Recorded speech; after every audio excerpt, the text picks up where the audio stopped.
Superplex in historic Liberty Village. The Zoomer with Marissa SEMKIW.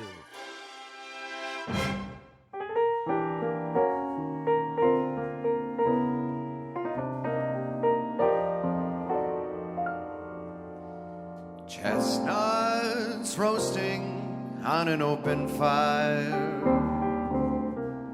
Jack Frost nipping at your nose,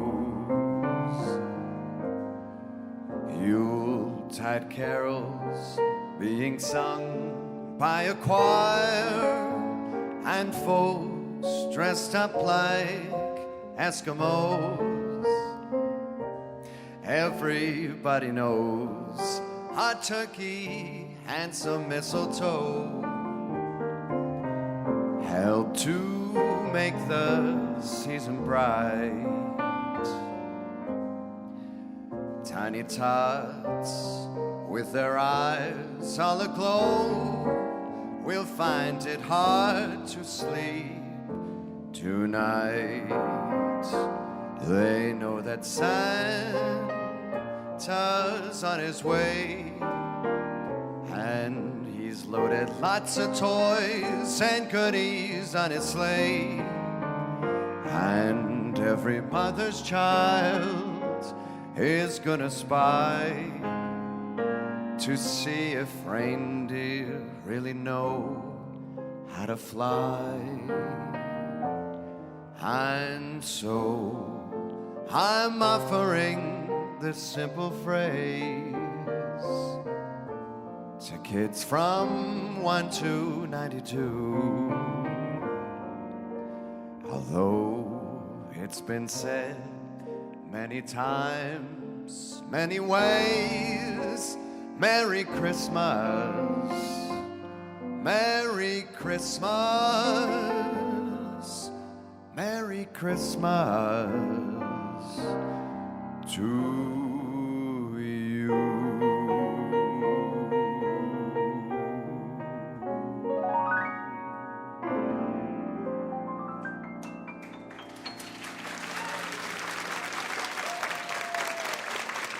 Matt Dusk, everyone!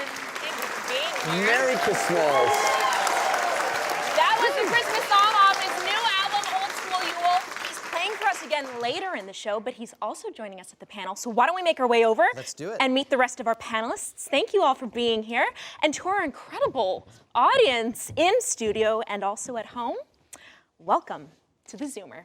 We've got a great lineup today. We have a botanist and a custom designer, a chef, a tech expert, and a certified life coach to help us get ahead of the many demands that accompany the holidays. So let's talk about traditions. Obviously, tradition is often when the holidays, rather, is when tradition is often passed down. Matt, I read that you recently became a father. Congratulations. Thank you very much.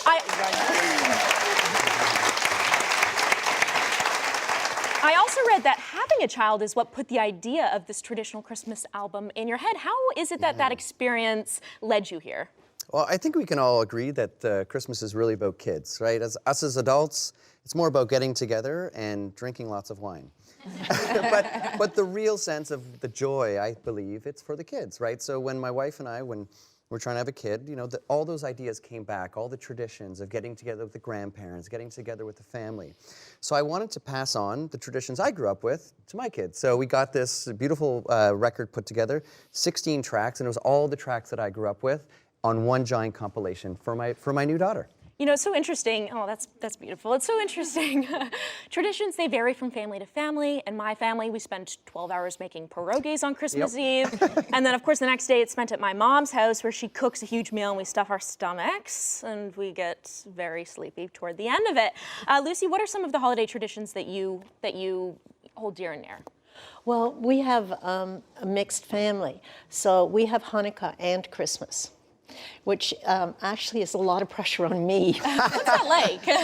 Well, it's a lot of work.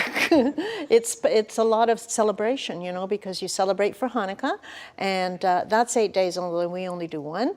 And then we do Christmas for the other half of the family, which is Christmas Day. This year, Christmas and Hanukkah fall on the same day. Oh my. And Christmaka. Christmaka, or what would you call it, Matt? Hanumas. Hanumas. Hanumas. Yeah.